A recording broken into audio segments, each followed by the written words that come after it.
2024 Cincinnati ওপেনে অপ্রত্যাশিতভাবে Gael মনফিলসের কাছে হেরে বসেন কার্লোস আলকারাজ। সেই হার যেন কোনোভাবেই মেনে নিতে না পেরে রাগে ক্ষোভে কোর্টই র্যাকেট ভাঙেন তিনি। এবার তাই সিনসিনাটি ওপেনে কোর্টে নামার আগে সতর্কতার কথা জানিয়ে রেখেছিলেন নিজেই।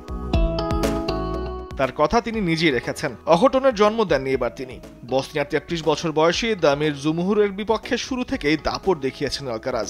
প্রথম সেটে জুমহুরকে পাত্তাই দেননি তিনি। 6-1 ব্যবধানে সহজ জয় তুলে 5 বারের গ্র্যান্ড স্ল্যাম জয়ী এই টেনিস তারকা